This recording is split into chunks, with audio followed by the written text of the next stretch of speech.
은혜로우시고 자비로우신 거룩하신 하나님 아버지 감사드립니다. 오늘 또 우리에게 허락하신 또 야외수련의 두 번째 날입니다. 아무 사고 없이 또 이 가운데 말씀과 교제와 또 레크레이션 여러 가지 프로그램을 통해서 유익을 주시는 하나님 아버지 감사드립니다. 이번에 많은 준비를 하였습니다. 앞서서 일해 주신 우리 임원들 주님 더욱 능력 주시고 축복하여 주시옵소서. 이번에 야외수련에 참석한 모든 분들이 신앙의 유익을 얻고 신앙을 회복하고 결실하는 귀중한 소중한 시간이 되기를 기도합니다. 오늘 또 듣는 말씀을 통해서 우리의 마음을 새기고 또 요셉이라는 사람을 통해서 우리가 어떻게 살아야 될지를 본을 삼기를 원합니다. 어제 홍정일 목사님 말씀해 주셨던 그 말씀도 더욱 마음에 새겨서 어느 편에 서야 될지를 더욱 확실히 할 수 있는 계기가 될 수 있도록 도와주시옵소서. 이 가운데 주님 보시기 합당한 일꾼들, 정말 귀한 일꾼들이 많이 일어서기를 기도합니다. 주님께서 사랑하여 주시고 인도하여 주시옵소서. 오늘 마치는 그 시간까지 주님 안전사고 없이 또 유익한 프로그램이 진행될 수 있도록 도와주시옵소서. 우리를 사랑하시는 예수 그리스도 이름 받들어 기도드렸습니다. 아멘. 우리 다 같이 창세기 37장을 찾도록 하겠습니다. 창세기 37장입니다. 마이크가 참 좋은 것 같아요. 수원에서 마이크 쓰다가 여기 오니까 그렇죠? 감도가 너무 좋은데요. 우리 이걸로 좀 바꿔주세요. 저희 1,000만 원 든다고 하더라고요. 그렇게 하면. 창세기 37장 1절부터 11절까지인데 한 절은 형제님, 한 절은 자매님 이렇게 나누어서 마지막 절은 같이 1절부터 11절을 나누어서 읽도록 하겠습니다. 홀수절 형제님 시작. 야곱이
오늘 같이 이렇게 요셉이라는 사람을 통해서 묵상해보고 얻을 교훈은 요셉의 꿈이라는 제목입니다. 꿈이라는 이 본문 읽은 이 본문에 꿈이라는 단어가 몇 번 나오냐면 한 번, 5절에 한 번 나오고 그 다음에 9절에도 나오죠. 9절 내가 또 꿈을 꾼 중 요셉이 다시 꿈을 꿔 이렇게 나옵니다. 한 번, 두 번, 세 번, 네 번, 5번 정도가 나옵니다. 꿈이라는 단어가. 그래서 예전에 목사님께서 오래전에 이 요셉이라는 것을 해주셨는데 제가 다시 한번 들어보고 그 말씀도 들어보고 저에게 좀 정리할 수 있도록 이렇게 시간을 좀 주신 것 같습니다. 하나님께서. 그래서 이 요셉이라는 사람을 믿음의 선진을 좀 더 이해할 수 있는 시간이 됐고 창세기 내용은 참 재밌습니다. 이집트 왕자를 만들 정도로 이건 아주 쉽게 평이한 내용, 그렇지만 하나님의 기적이 들어가 있는, 하나님의 초월 통치가 들어가 있는 아주 우리에게 중요한 이야기, 그리고 실질적인 이야기를 해주고 있는 것이 바로 이 요셉의 꿈 이야기입니다. 그래서 우리 요셉의 생애를 잘 연구해 보면요, 신앙생활에 중요한 것, 그리고 신앙생활에 필요한 것, 어떻게 마음을 먹어야 될 것, 그런 것들이 아주 잘 정리되어 있습니다. 요셉처럼 그리스도를 완전하게 나타난 사람이 있어요, 없습니까? 없습니다. 요셉은 정말 그리스도를 완벽하게 재현해냈고, 정말 우리에게 그리스도의 상이 무엇인가를 또 보여주고 있고, 우리의 삶, 개인적인 삶을 또 어떻게 살아야 될지요 아주 자세히 보여주고 있는 말씀입니다. 저는 요셉과 바울 같은 사람이 많았으면 좋겠습니다. 삼손 같은 사람보다는. 무슨 말인지 알겠죠? 삼손 같은 사람이 있기 때문에 저도 이 자리에 설 수 있는 것 같습니다.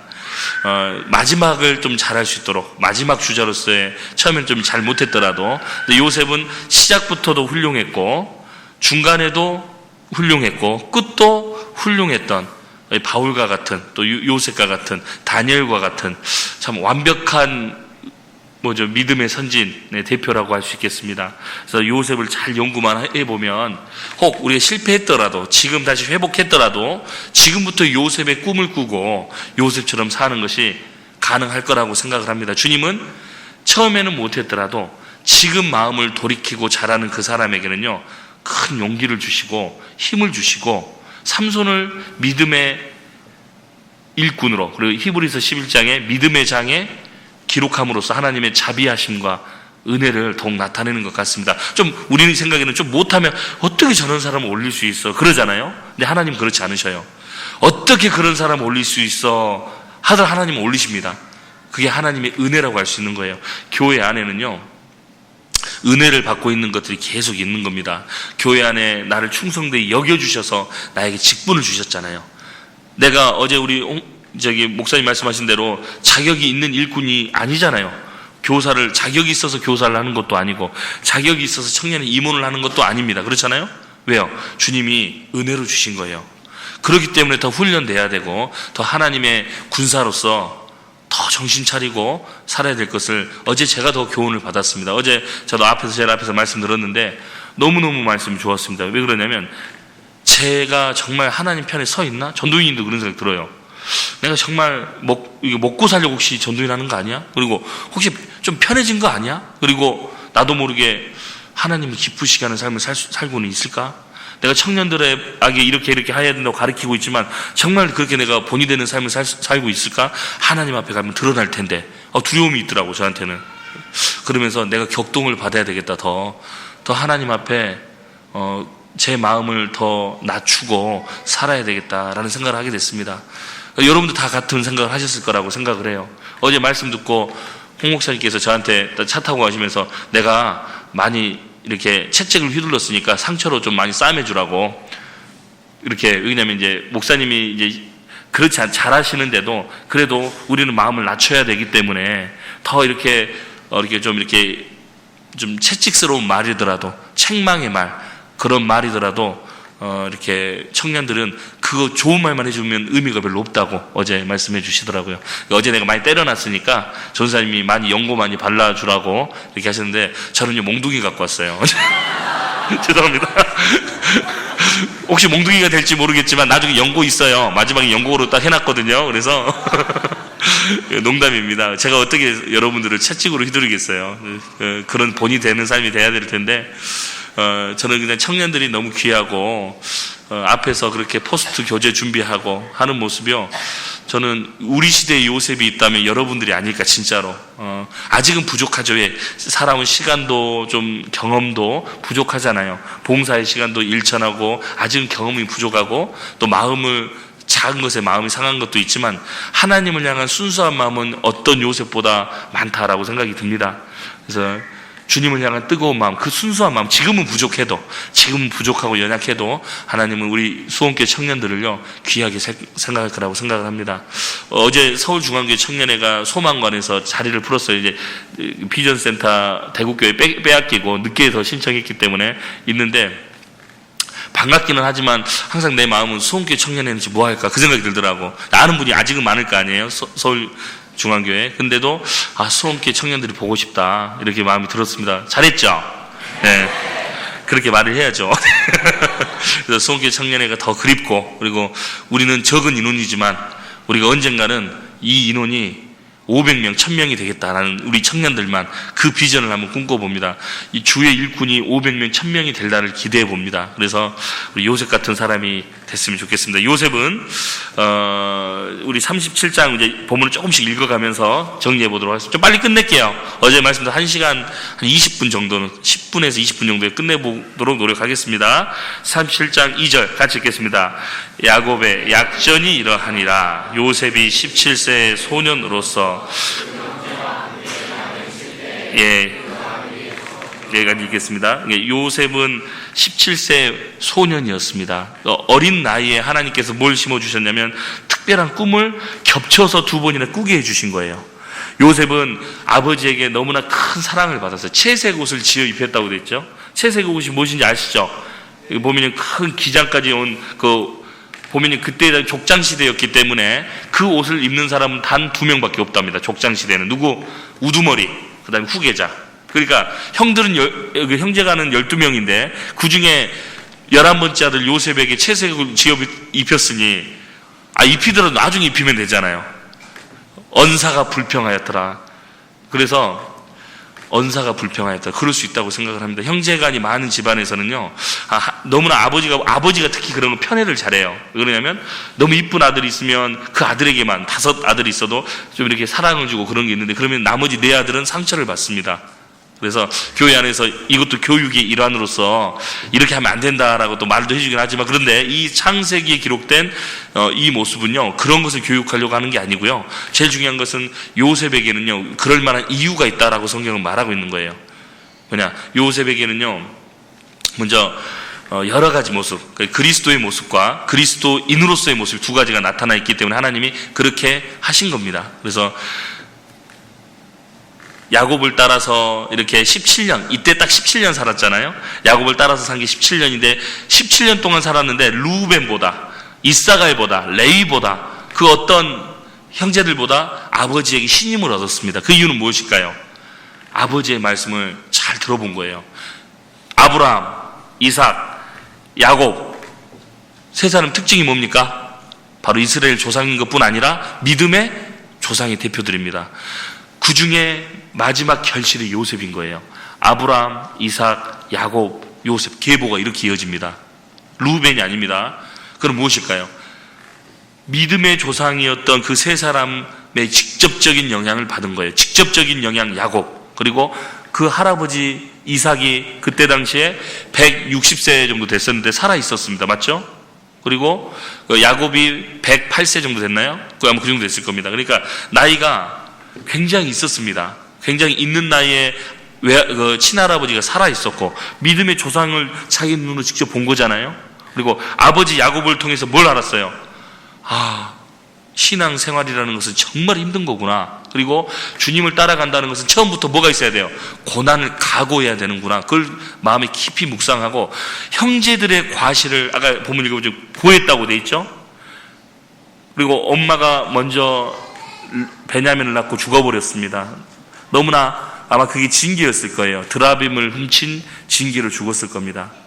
그래서 베냐민을 낳고 난산을 통해서 그냥 이제 목숨을 잃었는데, 그 어머니는 그래서 자기 비란가요? 같이 이렇게 그 형제들하고 친하게 지냈을 거예요. 그러면서 모여 있을 때 그 형들을 보니까, 이 비라와 실바 그 형제들을 보니까 이게 못된 짓을 하는 겁니다. 도덕적으로. 이제 자세한 건 안 나왔지만 아마 성적인 죄를 짓지 않았나, 아니면 성적인 죄가 아니더라도 나쁜 죄를 짓지 않았나, 이렇게 그 과실을 아비에게 고했다고 돼 있죠. 그런 것을 보면서요, 이 요셉은요, 죄와 처음부터 구별되어 있는 모습을 보여줍니다.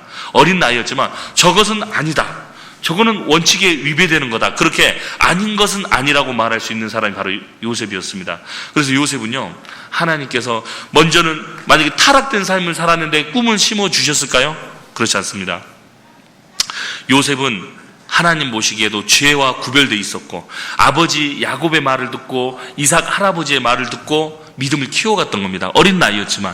그리고 순전한 마음으로 자기의 신앙을 지켰던 겁니다. 그래서 하나님이 어떻게 해주셨냐, 2번이나 겹쳐서 꿈을 심겨주신 거예요.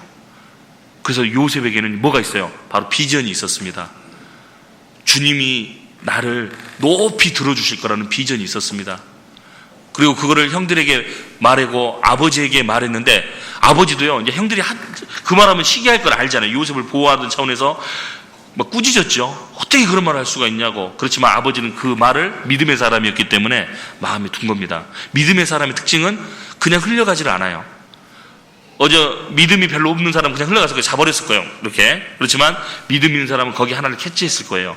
아, 여호와의 편에 서리라.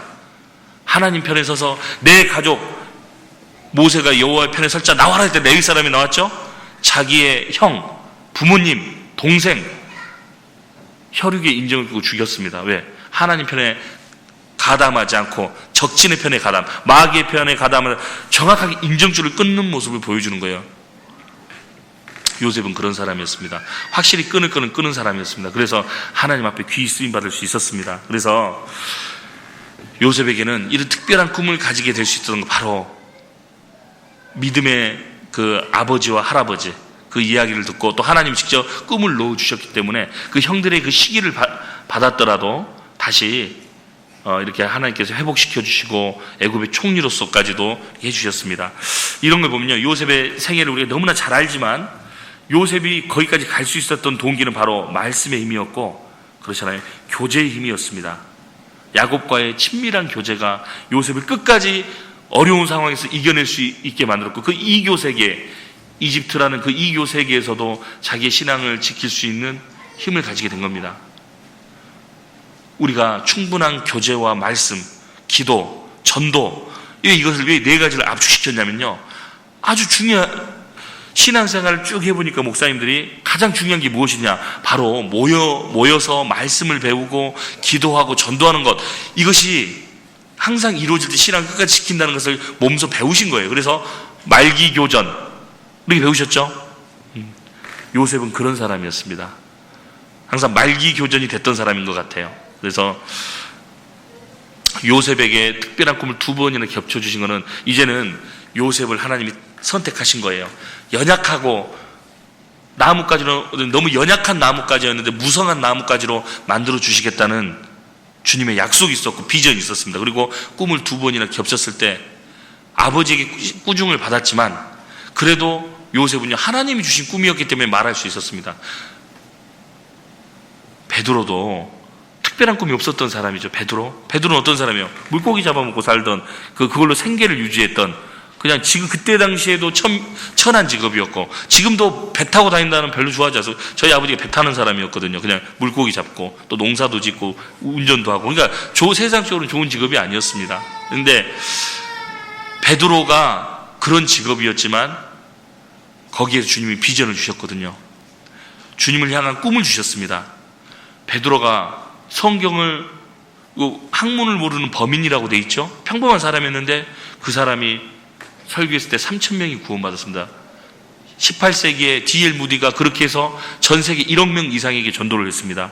초등학교밖에 안 나온, 초등학교도 제대로 못 나온, 이거는요, 하나님을 믿을 때 완전히 인생이 달라질 것을 말하는 거예요.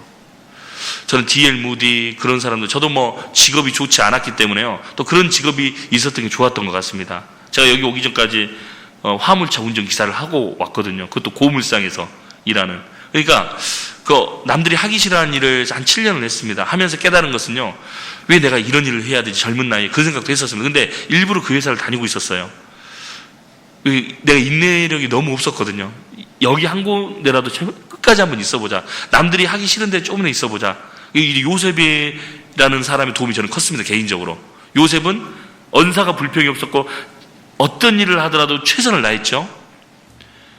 보디발 집으로 이제 팔려갔을 때도 그로부터 약 10년이라는 시간이 흐를 동안 열심히 살았잖아요. 27살, 8살 때 모함을 받아서 이제 감옥에 갇히긴 했지만 중요한 것은요, 주어진 환경에 최선을 다했다는 게 바로 요셉입니다. 저는 이것 때문에 직장생활 인내 없으면 망하는구나, 인내만 하면 참을 수 있겠구나, 그리고 직업의 귀천은 그때 따지지 않았습니다. 저는 창피스러웠어요. 차에다 막 찌개차 같은 걸 들고 모임 참석하고 회사 안에서 막 옷을 갈아입고. 근데 그런 것들이 저한테는 큰 힘이 됐어요. 결혼도 안 했고. 그러니까 남들이 보기에는 좋은 직장도 아니고 뭐 화이트 칼라도 아니고 그렇지만 저한테는 그 직장이 가장 좋은 직장이었고 나한테는 맞는 직장이었던 것 같습니다. 잘못된 자존심이나 그런 것들이 그 직장을 통해서 깨졌고, 그리고 성실함이 무엇인지를, 그리고 열심히 하는 게 무엇인지를 그 직장 생활을 통해서 주님이 알려주신 겁니다. 꼭 직업이 꼭 좋은 것만, 뭐 여기는 다 좋은 직업은 별로 없는 것 같아요. 하버드대 교수 없죠? 그럼 좋은 직업 아니에요? 그 정도의 좋은 직업이지. 그렇잖아요? 그러니까 우리는 다 열악한 직업, 어려운 직업을 하고 있는 겁니다. 상사의 눈치를 봐야 되고, 그 가운데 뭘 배워요? 인내가 무엇인지를 배우는 겁니다. 그렇죠? 그래서 특별한 꿈이 없었던 베드로가 특별한 꿈을 가지게 되고 하나님의 사람이 되니까 삼손의 손에 들린 나귀 턱뼈처럼 그걸로 무기를 삼아서 어떻게 됐어요? 많은 사람을 영으로 인도해냈습니다. 우린 많은 전쟁에서 이기는 베드로, 바울, 그런 사람을 보게 됩니다. 그래서 근데 우리 시대의 가치관은 점점, 우리 청년들이 있으니까 이제 육체적인 것, 현실적인 것에 혹 그것이 점점 이렇게 빠져들어가는 것이 있을 수도 있을 것 같아. 우리 청년들이 가치관이 변한다는 게 참 무서운 거예요. 특히 결혼 소개를 시키면 그걸 많이 깨닫습니다. 그러니까 우리는요, 점점 보이는 것보다 보이지 않는 것을 소중히 여겨야 될 텐데 보이는 것에 집착을 많이 하는 것이 많아요. 우선 그 형제의 신앙, 그 자매의 신앙을 보고 주님께 맡기는 것이 많이 없어지는 시대입니다. 여러분들이 잠시 후면 결혼 소개도 받게 되고 가정도 이루게 될 텐데 내가 결혼했을 때도 믿음으로 했느냐 하지 않았느냐는 아주 중요한 갈림길이 될 겁니다. 신앙이 성장하는 데 있어서. 저도 결혼이라는 그 큰 갈림길에서 신앙이 딱 정체되어 있다가 이렇게 주님께서 이끌어 주신 걸 느꼈거든요. 결혼을 얼마나 잘해야 되는 것도 그때 깨달았습니다. 그래서 우리 형제 자매님들도 지금부터 그 가치관에 대해서 한번 생각해 봤으면 그걸 기도해야 될 거예요. 정말 그 형제에 대해서 뭐 때문에, 그 자매들 뭐 때문에 내가 마음을 이렇게 교제를 하게 됐느냐, 어떻게 진행하게 될 것이냐, 그것이 처음부터 가치관이 중요한 겁니다. 교회 안에서도, 그리고 육신적인 것 있어서도, 진로 걱정이 있어서도 죄송합니다. 진로 문제에 있어서 제일 중요한 게 뭐예요? 그 회사가 돈을 많이 주느냐를 떠나서 신앙생활 하기가 좋은 조건이냐, 그리고 내가 이 봉사를 유지할 수 있고 할 수 있느냐, 그거에 초점과 관점이 모아져 있으면 상담을 굳이 올 필요가 없습니다. 그렇지 않겠어요? 딱 답이 나오는데, 이 회사를 들어가면 연봉은 얼마 안 되지만 신앙생활 하기가 좋아. 근데 여기는 연봉을 너무 많이 주지만 교회 생활, 교제 생활을 하기가 힘들어. 그러면요, 신앙이 딱 돼 있는 사람은 당연히 A를 택할 거예요. B를 택하지 않을 겁니다. 연봉을 억대를 받더라도 가지 않을 겁니다. 저 그런 분들 많이 봤습니다. 제 얘기는 하지 않게, 저도 그런 일이 있었지만 제 얘기는 하지 않고, 어떤 분은요, 봉사를 위해서 대학 교수직을 포기하더라고, 진짜로요. 제가 가까이 있습니다, 아는 분. 대학 교수직이 있는데 그냥 청년에 임원하겠다고 그걸 포기했어요, 진짜로요. 청년에 임원. 청년이면 밥 먹여줘요? 그것도 오래 해요? 1년이면 그만두고 2년이면 그만둬야 되는데, 근데 포기해버리시더라고요. 1년 동안 있더라도 나는 청년에 임원하겠다, 대학 교수보다. 아주 멋있는 형제님이에요. 지금도 제가 존경하는 형제입니다. 그런 분들처럼 돼야 될 텐데, 마음이. 돈 때문에 직장을 이걸로 옮기고 그러면 안 될 거예요. 내가 참을 수 있는 직장, 내가 인내하는 직장, 다 훈련의 장소잖아요. 월급이 많고 적고 하는 것은요, 다분히 육신적인 겁니다. 월급을 많이 주고 쉬는 날도 많으면 좋겠지만, 그렇지 않더라도 내가 임원생활 유지할 수 힘들지만 내가 좀 힘들어서 유지할 수 있다면 유지하는 것이, 그리고 주님께서 허락하셨다면 그렇게 하는 것이 맞을 거라고 생각을 합니다. 그래서 우리는 점점 눈에 보이는 것, 그런 것을 두다 보니까 소망이 점점 없어지는 시대예요. 소망이 없기 때문에 구원은 받았지만 소망이 점점 무뎌지면 어떻게 될까요? 임명전이. 그래요, 안 그래요? 소망이 무뎌지면 돼요, 안 돼요? 안 되죠. 그래요. 머리 좀 드셔요. 네. 많이 힘들죠. 저도 힘들어요, 지금. 소망이 무뎌지고 소망이 희미해지면요, 우리는 앞에 보이는 현실만 추구하게 될 겁니다. 그리고 영원한 것들을 포기하는 것들이 아주 많아질 거예요. 영원한 것들을 포기해지는 것이 많아질 때 하나님 앞에 불평이 생기고 모든 것이 감사함이 없어지게 될 겁니다. 불평이 생긴다는 것이 아주 무서운 말인 거예요. 구원받은 것 하나만으로도 내가 내 가족을 잃고 내가 몸에 반신불수가 되고 화형을 당하는 일이 있더라도 감사할 수 있는데, 소망이 흐려지면요, 감사가 사라지고 모든 것에 원망불평. 원망의 근원은 하나님으로 딱 바뀌어 있게 될 겁니다. 그러면 그 인생은 하나님 앞에 무가치한 인생이 되지 않을까 싶습니다. 하나님은 목숨을 다해 구원해 주셨는데 이제는 불평불만의 사람이 되어 있다는 건 뭐예요? 구원은 받았지만 하나님 앞에 요셉처럼 밝힘이 나는 보석처럼 만들어주려고 하는 하나님의 계획은 끝나는 겁니다. 그래서 구원받은 사람에게는 뭐가 있어요? 바로 소망에 뭐가 있어야 돼? 맞아요. 소망에 다시 있어야 되는 겁니다. 히브리서 6장입니다. 히브리서 6장.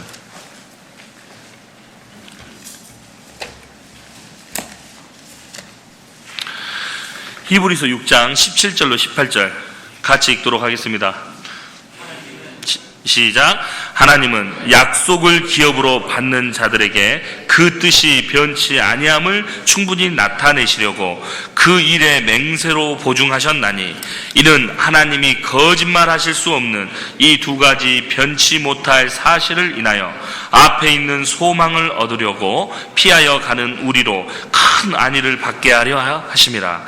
우리가 이 소망이 있는 것은 영혼의 닷 같아서 튼튼하고 견고하여 휘장 안에 들어가나니. 좀 어려운 말이지만 쉽게 말하면 이거예요. 하나님은 거짓말 하실 수 있어요, 없어요?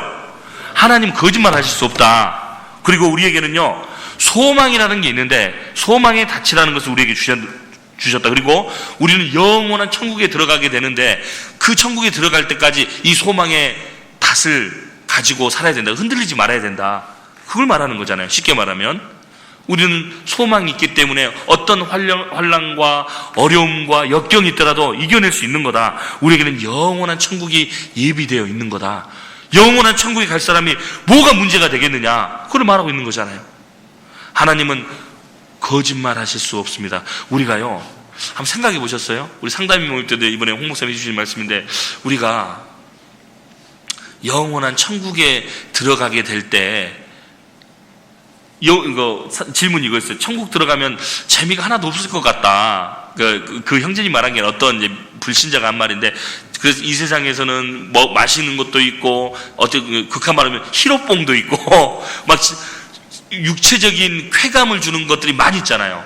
천국은 그런 게 없다고 생각을 하는 거예요. 교회 가면 재미가 없지 않냐, 이렇게 생각하는 겁니다. 그럴까요?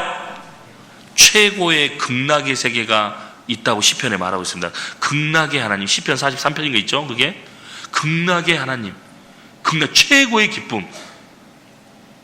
봐보세요. 우리가 기쁨이라는 걸 느낄 때, 우리가 막 한번 박장대서 웃을 때 그 기뻐요, 안 기뻐요? 뭐 너무 웃기잖아요. 막 어떤 형제님은 배꼽 빠지게 웃더라고, 진짜로. 너무 많이 웃으면 배가 아픈 거 알아요? 웃는 것도 지쳐요, 그냥.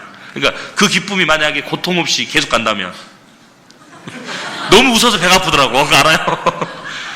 쭉 간다면 기쁜 게 하나씩, 그 하나님이 프로그램해 주셨다고 말하고 있습니다.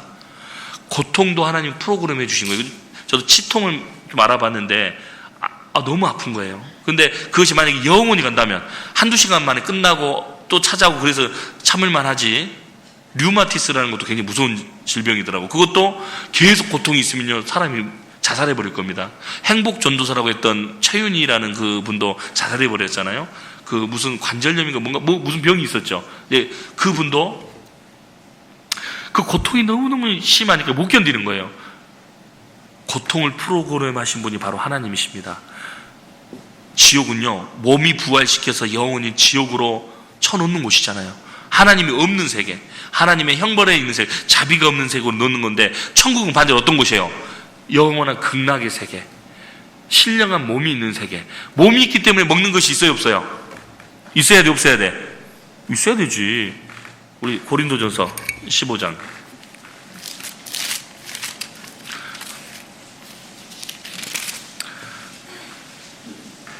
제가 읽겠습니다. 15장 42절부터 제가 읽겠습니다. 15장 42절.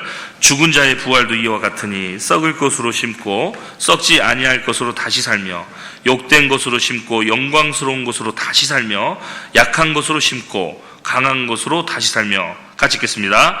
육의 몸으로 심고 신령한 몸으로 다시 사나니 육의 몸이 있은즉 또 신령한 몸이 있느니라. 신령한 몸이 있어요, 없어요? 신령한 몸이 있다는 것은 몸이 있다는 거예요. 몸, 바디. 신령한 바디가 있다는 거예요. 신령이 영어로 뭐죠? 그러니까 신령한 바디가 있다는 겁니다. 신령한 몸이 있다는 겁니다. 그 신령한 몸이 있기 때문에 먹고 마시는 것이 있는 거예요. 주님도 생선을 드셨죠. 부활하시고 난 다음에. 그러니까 우리가 생각하는 차원은 다르겠지만 먹고 마시는 것이 있는 겁니다. 주님은 셋째 하늘이라는 정확한 장소라는 곳에 계시는 곳입니다. 우주의 하늘이 있죠. 첫째 하늘, 둘째 하늘, 셋째 하늘이 정말 있는 거거든요. 이 몸이요, 정말 새로운 몸으로 부활되는 거예요. 그리고 부활의 세계를 따로 만들어 주신 겁니다. 애벌레가 나비가 되는 것, 그렇잖아요. 군뱅이가 매미가 되는 것, 여러 가지 부활을, 구더기가 파리가 되는 것. 왜 그렇게 만들었을까요? 악인의 부활과 의인의 부활을 정말 있다는 것을, 몸의 부활이 있다는 것을 알려주려고 하는 거예요. 영혼만 있는 게 아니고 보여지는 것으로 나타나는 거다 말하고 있습니다. 그래서 지금 우리는 미스 코리아도 없고 이렇게 그 얼짱남도 없습니다. 그렇죠? 우리에게는. 그렇지만 우리에게는 주님이 주신 신령한 몸이 따로 있습니다. 이 세상에서 뭐 꾸미고 다듬고 하는 거 너무 돈 많이 쓰지 말아요. 성형수술 이제 그만하셔요. 형제님들, 그렇죠? 우리는 하시는 분 없을 거예요. 그렇지만 필요하다면 해야 되죠. 흉터를 좀 없앤다거나 그런 것은 해야 되겠지만 뼈를 깎아낸다거나 그런 거 하지 마십시오. 그런 분 있었어요, 정말로. 그것이 이게 건강상 이유로 하는 건 괜찮은데 이게 미용상 턱을 깎아내고 이뻐 보이면 착각하는 거예요. 좋은데 시집갈 수 있을 거라고, 좋은데 장가갈 수 있을 거라고. 착각하는 겁니다. 그래서 우리는 보이는 것에 너무 집착하지 마시고, 너무 화려하게 입고 다니는 것도 안 했으면 좋겠어요. 그러니까 단정하게 입고 다니고 했으면 좋겠습니다. 그래서 우리는요, 이 세상의 정욕도 모든 것도 지나가는 겁니다. 아픈 것도 좀 있으면 지나가는 거고요. 내가 그렇게 마음을 이렇게 애타게 했던 그 모든 것도 좀 있으면 지나가는 거예요. 열렬하게 사모했던 그 우상들 다 지나가는 것들입니다. 아무것도 없는 거예요. 이 세상은 점점 사람을 우상화시키죠. 연예인들을 우상화시키죠. 다 지나가는 것들입니다. 그 사람도 썩어질 사람들입니다. 우리가 감히 하나님의 구원을 받은 그 그리스도인으로서 감히 그런 쓸데없는 것에 마음을 두면 되겠습니까? 요셉은 그러지 않았습니다. 어떤 환난과 역경이 오더라도 우리에게 소망이라는 게 있는 거예요. 영원한 세계, 영원한 천국에 가는 그곳에 주님과 교제하고 자기가 행한 대로 받는 영원한 세계가 있다는 것을 말하고 있는 겁니다. 거기 안 가고 싶어요? 안 가고 싶은가 보다. 전도 집회를 다시 해야 되겠습니다. 1일자부터 PPT 띄워주세요. 전도 집회 할 때마다 뭘 느껴요? 우리는요, 우리의 소망이 천국에 있구나. 그걸 못 느껴요? 그러니까 인도하는 사람이 없으면 많이 좋을 거예요, 진짜로. 근데 인도하는 사람이 있으면 내가 정말 잘하는 거 있는 거구나. 이 영혼 살려야 되는데, 같이 이 영혼 천국 가야 되는데, 얼마나 영혼이 가장 이렇게 극도로 예민해져 있고 가장 깨끗할 상태가 한 사람 영혼을 전도할 때, 말씀 들을 때 그 상태 아니에요? 말씀 들을 때 새로운 자료 쓰면 왜 저런 자료 쓰지? 그때 그 자료 써야 되는데 자꾸 그러는 거예요. 왜? 지금 새로운 게 중요한 게 아니고 이 영혼 살리려고 한 약이, 그 약이 나와야 되는데 안 나오고 있다 생각을 하면요, 인도하는 사람이 없으면 새로운 거 보여주면 좋아합니다. 그렇죠? 근데 인도를 하는 사람은 필요한 것만 말해주기를 원해요. 전도 집회. 그러니까 이완 목사님이나 우리 홍정영 목사님이나 여러 우리 목사님들 보면요, 필요한 것만 말해주잖아요. 그렇죠? 새로운 걸 말하지 않습니다. 그러면서 좀 간절하게 호소하는 건 다를지 모르겠지만 꼭 필요한 거. 근데 우리는 이제 전도하는 사람이 생각 항상 지루한 거예요. 똑같은 말. 이미 그거 다 멘트가 뭔지도 알아, 다. 어디서 영혼을 보내시렵니까? 이것도 다 알아. 아, 나오겠다. 좀 있으면 끝나겠다. 인도하는 사람이 있으면 그런 생각 안 할 텐데. 우리는요, 판단하는 게 많아요. 이 요셉도 수백 번 들었을 겁니다, 설교를. 당연히 뭐 나오겠지. 좀 있으면 뭐 요셉 뭐 보디바라는 유혹 말하겠지 뭐. 그거 알고 있죠? 근데 그렇게 듣지 말고 내 자신을 정말 고쳐야 되겠다. 데살로니가 교회가 왜 성장할 수 있었냐면 사람의 말로 받지 않았을 때 하나님의 말씀을, 제가 하는 말이 성경 말씀이 아니라면 안 받아도 됩니다. 그렇잖아요? 근데 제가 하는 내용 중에 성경 구절이 자꾸 나오고 있어요. 그 성경 구절이 나오고 인용을 하고 있고 그걸 암송을 하고 알려주고 있으면 이거는 하나님 말씀입니까? 아닙니까? 하나님 말씀이잖아요. 하나님 말씀 풀어서 던져주고 있는 거잖아요. 근데 위배되는 말씀, 잘못된 말씀 전하면요, 영혼이 충격을 받습니다. 그렇기 때문에요, 하나님 말씀이라고 했을 때는요, 조금 지루할 수도 있는 거예요. 왜? 들었던 말씀 또 들어야 되니까. 저도 그런 거에 대해서 어제 제가 일부러 앞에 앉아서 눈이 휘둥그레져 들었습니다. 일부러. 그러니까 집중해서 들으면 정말 눈이 졸음이라는 게 오긴 옵니다. 그렇지만 이겨낼 수는 있습니다. 전도 집회도 그렇게 들었으면 좋겠어요. 집중해서 듣고 내가 한 영혼을 책임지고 있다. 또 내가 전도 집회를 막상 해보십시오. 해보면 정말 어렵다는 걸 깨달으시게 될 거예요. 김경렬 목사님도 목사님 되신 지 오래되셨잖아요. 그 전도인님 오래되셨는데 집회 때마다 한숨 쉬어. 아이고 힘들다 그래요. 왜요? 어려운 거예요. 어려운 거 정말. 이번 대학교 집회 때도 얼마나 신경 1시간 반 집회가 더 어려운 거예요. 1시간 반 안에 중요한 내용을 다 말하려고 한번 해보셔요. 전도 집회를 한번 해보셔요. 본인들이. 쉬운가? 듣기는 쉬워도요 말하기는 어려운 거예요. 그래서 우리가 그렇게 내가 말하는 자처럼, 그리고 영을 인도하는 자처럼 말씀을 듣는다면 말씀을 듣는 태도가 달라질 거라고 생각합니다. 어제 좀 빨리 주무시라고 한 이유가 뭘까요? 말씀들이 좋으니까. 좋으면 다 놓치니까 그 말씀 하시는 겁니다. 하지만 임원들은 새벽까지 있어야 될 때도 있는 거예요. 그렇잖아요? 노는 게 아니고 주님 일 때문에 그럴 수도 있는 겁니다. 그렇지만 또 아침에 말씀 들을 때는 저렇게 저 뒤에서 서서 듣는 분도 보셔요. 저렇게라도 들어야 됩니다. 어떻게든지. 서서 들으면, 저도 서서 자주 듣는데 서서 들은 계기가 있어요. 신용철 목사님한테 혼나가지고 한번. 그래서 신학원 수업 때 그렇게 역사상 코를 크게 본 사람이 저밖에 없었답니다. 정말 이 정도 40명 전도인이 앉아있는 그 자리에서 이 정도 데시벨의 코를 골아냈으니 오죽하면 옆에 건드리지도 않는 유용준 선생님이 저를 막 팍 치는 거예요. 중국 분이시거든요. 코 골아도 신경도 안 쓰시는 분인데 그분이 나를 칠 정도면요 얼마나 오르겠어. 그래서 우리 신용철 목사님이 웃으면서 커피 한 잔 주시면서 많이 힘들죠? 다시는 그러지 말아요. 서서 듣던가 아니면 집에 빨리 좀 들어가던가 이렇게 확실히 혼내주셨습니다. 그래서 지금은요 정말 중요한 거 꼭 이게 조심해야 될 것은요 어떻게든지 잘 듣습니다.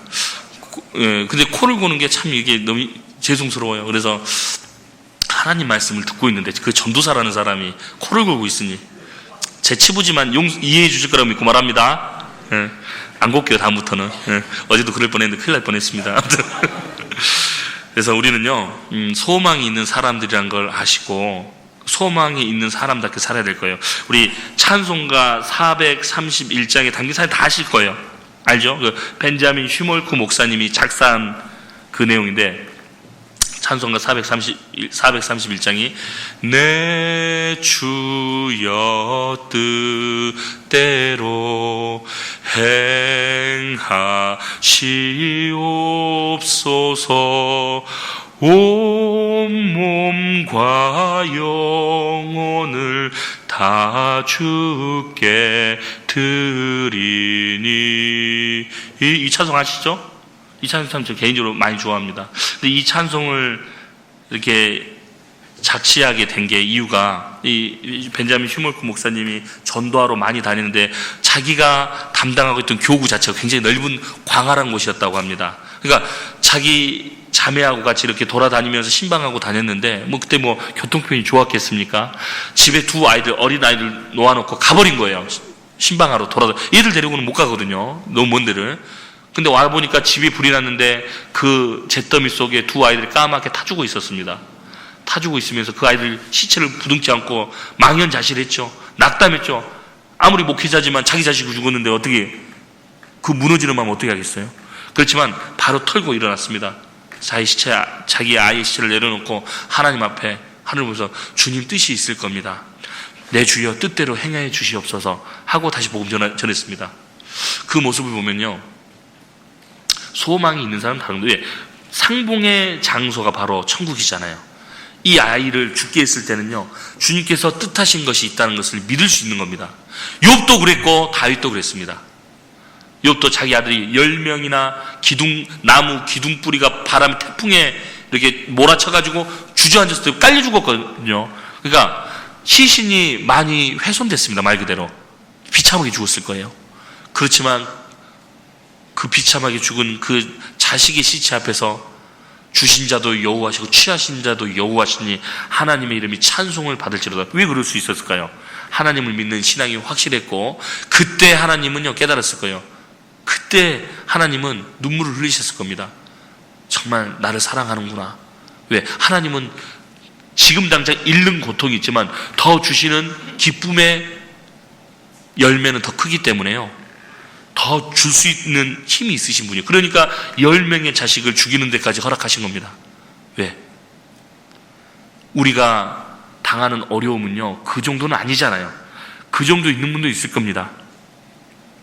더 큰 축복과 더 큰 은혜로 갚아주시는 것이 이 세상에서 갚아주시기도 하지만 이 세상에 혹 못 갚더라도 영원한 세계에서 갚아주신다는 약속이 있는 거예요. 우리는 그걸 소망하고 사는 겁니다. 그 소망하는 사람은요, 이 세상의 모든 것들은 지나가는 형적이라고 생각할 겁니다. 내가 대기업의 회장이 됐더라도 구원받았다면 내 모든 소망은 오직 교회에 있을 겁니다. 비록 조그맣고 초라하지만 나는 이 교회에 마음을 줄 거라고 생각을 합니다. 내 온 영혼이 이 교회에 있는 겁니다. 내가 무슨 일 하든, 의사를 하든 교수를 하든 대기업의 회장을 하든 뭘 하든 상관없습니다. 내가 혹 청소부를 하든 뭘 하든 나는 이 교회에 마음을 두고 있는 똑같은 사람인 거예요. 주님은 우리에게 소망을 이 교회를 통해 주셨습니다. 교회를 통해 말씀이 전해졌고 이 교회를 통해서 영원한 천국과 상급과 그걸 바라보고 있습니다. 그리고 주님의 일을 할 수 있는 받은 은혜, 여호와께서 내게 주신 모든 일 무엇으로 보답할꼬라는 그 말씀도 보답할 수 있는 장소가 교회잖아요. 이제 주님께 보답할 수 있는 기회를 여러분들에게 주신 겁니다. 이 수련회 온 것도요, 주님의 은혜를 보답하고 주님을 높이고 주님을 찬양하고 주님을 더 알기 위해서 이 자리에 온 거 아닙니까? 이게 보답하는 거예요. 교제 온다는 것 자체가 주님의 은혜를 보답하고 주님을 더 알기 원하는 겁니다. 사랑하는 사람 더 알기를 원하잖아요. 주님은 어여쁜 자야, 암사슴 같고 정말 누구보다도 비교할 수 없는 사랑을 우리에게 주셨고 우리를 사랑한다고 말씀하고 있습니다. 그래서 욥, 다윗, 그런 사람을 통해서 우리는 뭘 깨달을 수 있냐? 하나님은 소망이라는 것이 확실히 있는 사람에게는 어떤 역경이 와도 이겨낼 수 있다는 것을 알 수 있습니다. 그래서 우리는 요셉 이야기를 조금 이제 시간이 얼마 없지만 조금만 더 전개해서 교훈을 받아내도록 하겠습니다. 욥 창세기 37장입니다. 12절, 13절 같이 읽겠습니다. 그 형들이 세겜에 가서 아비의 양떼를 칠 때 이스라엘이 요셉에게 이르되 내 형들이 세겜에서 양을 치지 아니하느냐? 너는 그들에게로 보내리라. 요셉이 아비에게 대답하되 내가 그리하겠나이다. 제가 왜 이 구절을 찾았냐면요, 이 구절이 아주 중요한 구절입니다. 다른 구절도 많이 있지만 내가 그리하겠나이다. 요셉은요, 하나님 앞에 순종의 사람이었다는 걸 금방 여실히 보여주고 있는 말씀입니다. 그리고 중요한 것은 세겜이라는 곳에 가라고 돼 있죠. 아버지가 세겜이라는 곳에 가라고 돼, 그쪽에 이제 아마 양들이 먹을 풀이 많이 있는 곳이었을 겁니다. 그래서 그쪽, 근데 키로수가 몇 킬로예요? 100킬로예요. 100킬로. 근데 세겜에 가겠다는 게 100킬로면 일반 사람이 걷는 시간이니까 4킬로 걷는다면 대략 한 며칠 걸리죠? 100킬로를 걸으려면 한 대략 한 7, 8일 이상 걸어야 되는 거예요. 그 거리를 내가 가겠나이다 한 거예요. 어린 나이지만. 또 형들이 자기를 미워하고 있다는 거 알아요, 몰라요? 알잖아요. 무섭잖아요. 자기 편은 없다는 거 알거든요. 베냐민하고 같이 가는 것도 아니고 혼자 가는 건데 얼마나 무서웠겠어요. 그렇지만 내가 가겠나이다. 왜? 신앙이 있었습니다. 우리 아버지 요셉은 돌베개를 베고 광야에서 주무시기까지 했는데 내가 그 일을 못하랴. 아버지, 제가 가겠습니다. 그리고 고생이 올 것도 알았어요. 고난이 올 것도 알았지만 어떻게 올지는 몰랐습니다. 주님이 드디어 요셉을 꿈을 넣어주셨고 그 꿈에다 이제는 뭘 주셨어요? 이제는 훈련시키는 스타트를 시작하신 겁니다. 주님께서. 아주 중요한 구절이 되는 거예요. 그래서 중요한 것은 싫습니다 아버지, 알아서 오겠죠. 이렇게 했으면요 아마 훈련을 받기는 글렀을 겁니다. 요셉은 처음에 시작을 잘한 겁니다. 내가 그리하겠나이다. 100kg가 넘지만 가보겠습니다. 그 양을 어떻게 치는지, 목축업이 그 생업이었기 때문에 그 사업을 좀 잘 하고 있는지, 또 형들에게 항상 일러 바쳤잖아요. 아비에게 과실을 일러 바쳤던 요셉, 아마 충성됐기 때문에 보냈을 겁니다. 그렇지만 중요한 것은 요셉은 순종의 사람이었던 거예요. 이게 쉬운 게 아니잖아요. 100km를 간다는 것이요, 아무리 순종적인 거지만 어려울 수 있는데 어린 나이였지만 순종적이었던 겁니다. 저는 감사하게도 우리 청년의 임원들은요 정말 순종적인 것 같아요. 제가 요구하는 게 좀 까다로울 수 있는데 그걸 네 알겠습니다 전사님, 그런 모습 보면 꼭 요셉이 생각나. 근데 막 이렇게 자기 생각을 말하잖아요. 그러면요, 불편해. 무슨 말인지 알겠죠? 그게 좀 비효율적이고 그렇더라도 순종해주면 더 아름다울 텐데. 그렇지 않겠어요? 내가 이렇게 하면 안 되죠. 예수는 하나님이 아니야. 이 순종해. 그럼 돼요, 안 돼요? 그런 거 하면 안 되죠. 그렇잖아요? 그런 거 잘못된 거 아니면, 좀 이렇게 자기하고 맞지 않더라도 순종하는 모습, 어떤 전도인마다 다 특색이 있습니다. 그렇기 때문에 요구하는 게 달라요. 그렇기 때문에 요구하는 걸 달라도 순종하는 모습이 임원들입니다. 그러니까 1000개의 얼굴을 갖고 있어야 되는 게 청년의 임원들이거든요. 그렇기 때문에 순종한다는 것은 정말, 정말 어려운 겁니다. 그렇지만 순종의 사람이 되면 축복이 같이 따라다니는 것은 법칙입니다. 법칙. 여러분들이 순종만 잘해보십시오. 하나님의 축복이 여러분들 따라다닙니다. 교회 안에 순종만 잘해보셔요. 힘들어도. 근데 순종하면 중요한 건 뭐가 필요해요? 시간이 필요해요. 순종을 그때 했지만 그때도 시간이 필요한 겁니다. 그 시간을 임계점만 딱 지나면, 임계점이 뭔지는 아시죠? 그러니까 핵 반응하는 것이 6개의 원자로를 놓고 7번째 원자로를 할 때 반응한다면서요. 그게 임계점이랍니다. 임계점. 김연아가 임계점을 넘었기 때문에 뭘 해도 스핀 같은 걸 너무 잘하잖아요. 뭘 해도 잘 안 넘어지잖아요. 제가 그렇게 했으면 다리 부러졌을 거예요. 그렇지만 김연아니까 임계점을 넘은 사람과 넘지 않은 사람 차이가 그겁니다. 근데 여기까지 왔을 때 6가지를 했을 때까지는 아무 반응이 없다가 7가지 원자로가 반응을 하는 것처럼 그 임계점을 넘어야 돼요. 여러분들이 순종의 시간이 있는데 순종은 했는데 그 임계점을 못 넘어서 좌절하고 낙담할 수 있다는 것을 말하는 겁니다. 그걸 잘 넘기셨으면 좋겠어요. 순종은 했는데, 봉사는 했는데 뛰어넘을 수 있는데 뛰어넘지 않는 거.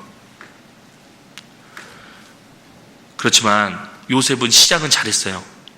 그리고 아마 중간도 잘할 겁니다. 잘 아시다시피. 우리는 그러지 못할까봐, 우리는 그 중간에 포기해버릴까봐, 순종했지만 잘 못할까봐 이걸 두려워해야 될 거예요. 순종했을 때는요, 시작한 거니까 주님 앞에 끝까지 밀고 나가고 결말을 볼 때까지는 순종해야 되는 겁니다. 청년 힘을 시작했으면, 청년의 안에서 또 교회학교 교사로서 봉사를 시작했으면 뭘 해야 돼요? 끝까지 가야 되는 거예요. 주님이 옮겨주시기 전까지, 교회에서 따로 조정해 주기 전까지는요, 임계점을 지나서 최고의 봉사자, 주님 앞에 귀한 일꾼들이 되어 있어야 되는 겁니다. 우리 각각의 미디어 선교부터 우리 교회학교, 특히 교회학교 여러 군데가 있는데 교회학교 청년회 쪽이 많을 겁니다. 그래서 그 봉사를 하는데 순종을 했다면 끝까지 하는 걸로 했으면 좋겠습니다. 그리고 요셉은 중요한 것은 형들에게 이제 딱 세겜까지 갔죠? 쭉 이제 시간이 없어서 읽지는 않겠지만 세겜까지 갔는데 형이 있었어요? 없었어요? 없었어요. 어디로 갔냐면 도단이라는 곳으로 갔는데 그쪽 거리는 약 또 한 30km에서 40km 정도 되는 그 도단이라는 지역으로 갑니다. 그 사람에게 물어보고 찾고 있으니까 또 간 거예요. 힘들었지만 30-40km 또 하루 이틀은 이제 하루 정도는 꼬박 새서 가야 되는 거잖아요. 지친 몸을 입고 또 갔을 겁니다. 어디서 잠을 잤는지 모르겠지만 갔을 거예요. 가서 형들이 만났는데 형들이 중요한 것은 저 꿈꾸는 자가 오네. 채색 옷을 입었으니까 금방 알아봤을 거예요. 저 꿈꾸는 자가 오는 거 죽여버려야 되겠다. 워낙 미워 있으니까. 네가 꿈을 꾸고 우리가 너희 주위에 절을 한다고?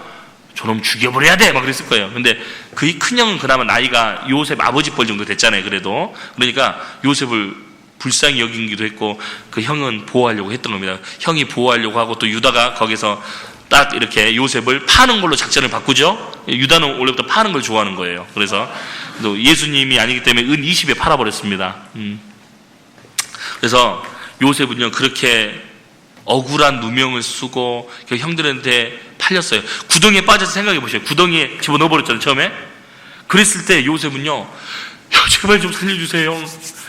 다시는 안 그럴게요. 그러니까 아버지에게 다시는 일러 바치지 않겠습니다. 저 좀 형 살려주세요. 아마 죽음의 위기를 느꼈을 거예요.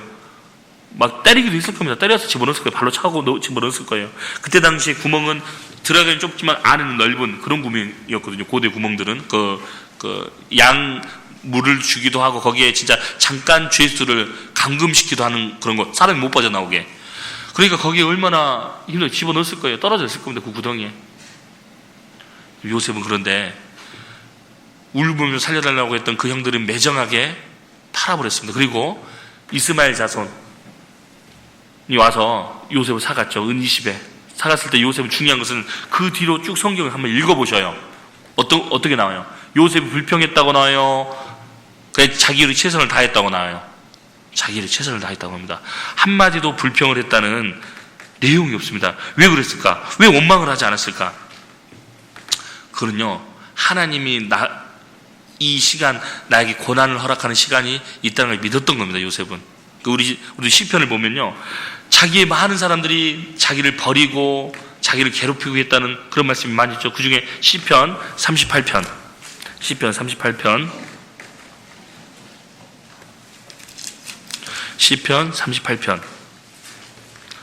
10절입니다. 10절에서 15절, 우리 고난을 당할 때 이제 묵묵히 따라가는 요셉의 마음을 좀 이해할 수 있는 구절입니다.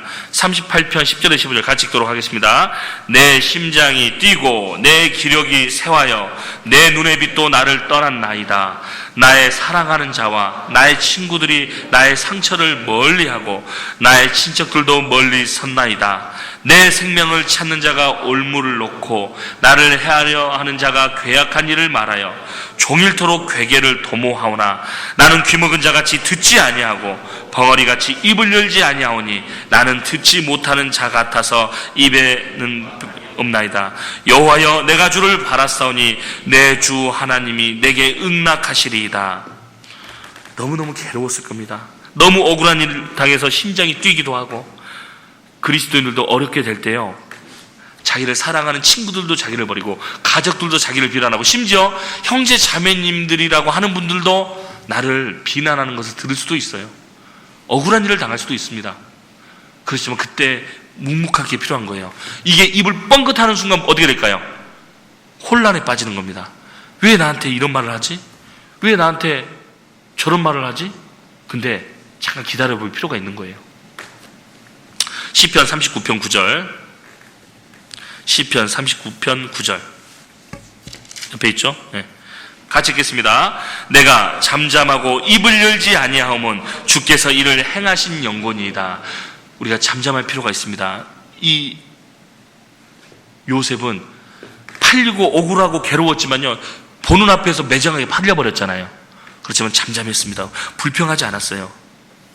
그리고 다윗도 그랬고 욥도 그랬고, 고난 당할 때 어떻게 했어요? 자기는 입을 열지 않았습니다. 하나님은 어리석게 원망하지 않았습니다. 불평하지 않았습니다. 우리는 그걸 통해 뭘 할 수 있습니까? 고난은 그리스도인이 피할 수 없다면 입을 닫자. 고난은 나의 스승이다. 고난과 함께 이 길을 가야 된다. 이런 마음을 딱 품는다면요, 어려움이 되지 않을 겁니다. 묵묵히 있을 때 괴롭겠죠. 그리고 아까 말한 대로 임계점이라는 걸 지났을 때 조금만 참으면 큰 영광이 기다리고 있다는 것도 사실이거든요. 하나님은 대부분 이 세상에서도 보응도 많이 해주십니다. 주님 앞에 순종하고 주님 앞에 열심히 사는 그 사람에게 억울한 일을 계속 당하게 하지 않습니다. 풀어주시고 높여주십니다. 정말로. 우리는 옛날 선진들보다는 믿음이 덜한 것 같아요. 그렇지만 믿음의 선진들도요, 봤습니다. 회복되는 걸 봤고 하나님 자기를 높여주신 걸 직접 봤거든요. 하나님은요, 도와주실 겁니다. 묵묵히 불평하지 않고 따라가는 그 사람에게 설령 형제자매니 자기를 음해하고 그렇게 오해를 하더라도 괜찮습니다. 그렇게 말을 했더라도 괜찮습니다. 그거는요, 주님이 함께 하시니까 어려울 게 없는 거예요. 여러분들 주님이 함께 하시는 분들입니다. 얼마나 소중한 분들인지 아십니까?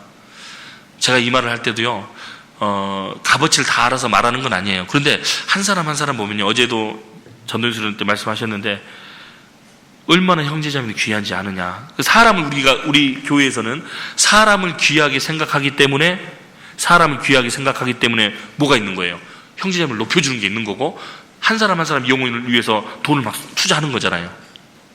그렇죠? 왜? 한 사람 한 사람 영혼이 너무너무 귀하기 때문에. 여러분들 자신이 얼마나 귀한지를 좀 알았으면 좋겠습니다. 그래서 요셉은 하나님의 축복을 받을 수 있는 기회를 잡았고 드디어 축복의 시간에 이제 들어간 겁니다. 축복을 받으려면 뭐가 필요하다고? 고난, 인내가 필요한 거예요. 인내를 받아야지만 영광을 받는다고 법칙처럼 정해져 있습니다. 근데 아무 수고 없이, 마음의 괴로움도 없이 하나님께 영광을 받으려고 하는 것은 도둑 플러스 놈입니다. 그렇죠? 고난 없이 받겠다는 것은 처음부터 잘못된 거예요. 차라리 고난을 내 친구처럼 여기면 돼. 나에게 주어진 환경을 내 친구처럼 여기는 사람은요, 하나님 앞에 아예 각오하고 사는 인생일 거예요. 무엇이 있더라도 나는 하나님 앞에 감사할 수 있다. 요셉은요, 그 이교세기인 그곳에 팔려갔습니다. 17살의 나이에 팔려가가지고 거기에 장장 10년 동안 보디발이라는 시위대장, 경호대장, 그때 당시 참 권세가 있었던 사람이었고, 그 사람에게는 대략적으로 60명 이상의 아마 그 종들이 있지 않았을까. 그때 당시에 능력으로 봤을 때는 아마 더 있었을지 모르겠죠. 그 많은 사람들 안에서 히브리 소년으로서 팔려왔어요. 여러분들 그거 견딜 수 있겠어요? 굉장히 힘든 거예요. 이 노가다판 혹시 일해보신 적, 노가다라는 말이 이게 뭐 상스러운 말은 아니니까, 이 노가다라는 것은 이제 진짜 막노동을 하는 분을 노가다라고 하잖아요. 근데 거기 가면요, 이제 어린 아이들 학생들이 오는 적이 있습니다. 제가 있던 곳이 약간 노가다 스타일이었기 때문에, 막노동하는 스타일이었기 때문에, 보면요, 어린애가 막 20살짜리 오면요, 막 많이 놀려요. 막 일도 막 어렵게 시키고, 포기하라고. 그게 뭐냐면, 고생이 뭔지 모르고 온 거다, 여기. 막 그렇게 해서 하는데, 아마 요셉이 그랬을 것 같아. 막 일을 하는 거잖아요. 그 집안에 허드렛 일을 다 하고 물길 놓아라. 그리고 같이 독방을 줬겠어요. 같이 할 수 있는, 합숙할 수 있는 곳을 줬겠어요. 같이 잠을 잘 수 있는 곳을 줬지 않겠어요? 그렇기 때문에 거기 안에서 많은 희롱을 당했을 수도 있고, 보면 요셉은 핸섬했더라. 킹제임스 본에 그렇게 돼 있네요. 핸섬했더라. 그러니까 잘생겼을 거예요. 그러니까 막 많이 놀렸을 거예요. 기집애처럼 생겼다고 하고 막 그랬을 겁니다. 그러면서도 묵묵하게 밝고 웃음으로, 그리고 그리스도인답게 그걸 잘 견뎠을 거예요. 그래서 10년 정도 있으니까 그 집안에서 뭐가 됐어요? 가정 총무가 됐잖아요. 10년이라는 시간이 있어서 총무가 된 거지, 그냥 장이 된 게 아니에요. 중요한 거는, 우리 성경 읽다 보면 한 10몇 초 만에 총무가 돼 있잖아요. 10몇 초가 될 것처럼 착각을 해. 10년입니다. 10년. 주님의 시간대가, 타임표가 있는 거예요. 주님의 시간대가 있는 거예요. 그래서 10년이라는 시간이 흘렀구나. 여러분, 10년 동안 그 위치를 지킨다는 것이 가능할 거라고 생각하셔요? 신앙이 없으면 참 불가능할 겁니다. 종으로 팔려왔는데 도망가고 싶기도 하지 않았겠어요? 그리고 그곳을 떠나가지고 아버지가 계시는, 야곱이 있는 그곳을, 우리 아버지가 있는데 내가 왜 이곳에 있어야지? 그렇지 않았습니다. 거기에 최선을 다했어요. 아버지에게 배운 대로, 말씀 배운 대로 최선을 다했고, 10년이 흘렀고 27, 벌써 28 이러겠죠. 그러면 요셉은요, 하나님의 그 품성을 좀 잘 받은 거예요. 시편 37편입니다. 시편 37편 3절 같이 읽겠습니다. 여호와를 의뢰하여 선을 행하라. 땅에 거하여 그의 성실로 식물을 삼을지어다. 하나님이 성실하시잖아요. 하나님은 일정하시잖아요. 그렇기 때문에 우리에게 항상 일정한 빛과 비와 여러 가지 영양분을 다 주시잖아요. 우주를 정확하게 10만 8천 킬로로 태양의 주위를 달리게 하고, 이 태양은 시속 7만 킬로로 달리게 하는데 그 은하계 1000억 개 별 안에서 서로 부딪히지 않게 자기의 코스와 각도를 유지하면서 23.5도 기울어지면서 돌고 있는데, 하나님이 성실하지 않다면 혼란에 빠질 겁니다. 정확하게 지켜보고 계시고, 다른 행성들이 들어오면 목성이 막아주기도 하고 그렇잖아요. 이 하나님이 성실하기 때문에 그런 거예요. 김은총님 그렇죠? 그래요. 한 명씩 이름 부르는 거예요. 그냥 보고 싶어서. 보고 싶어도 늘 보고 싶은 형제님들, 이렇게. 그래서 주님이 성실하지 않았더라면 우리는 금방 파멸했을 거예요. 홍영님이 그래요, 안 그래요? 그렇죠. 대답해. 우리 몇 명 안 되니까 이렇게 할 수 있는 거예요. 서울에서 이랬다면 난리 나겠죠. 그래서 하나님이 성실한 것만큼 우리는요, 부지런하고 하나님 앞에 요셉처럼 돼야 될 거라고 생각합니다. 정주영 빈대 이야기 알아요? 정주영이 누군지 알아요? 정주영 회장. 현대그룹의 그 창업자시죠. 이 현대그룹의 창업자, 그 시련이 있어도 실패는 없다, 그 책인가 그런 게 내용이 있다고 하네요. 보면 정주영 회장이 그 막노동하고 인천에서 부두에서 일하고 뭐 그런 적이 있었습니다. 그분은 바로 부자가 된 게 아니에요. 뼈 빠지는 뭐 이렇게 찢어지는 가난이 있었습니다. 그분에게도. 그런데 그분이 이제 막노동을 하고 있을 때 너무너무 가난해서 이제 그 합숙소 같은 데 있잖아요. 그 잠자는 곳에 딱 들어갔는데, 합숙하는 데 들어갔는데, 거기에 숙소에 들어갔는데 너무너무 가려운 거예요. 그 빈대라는 거 아셔요? 툭툭 터지면 이 같은 거.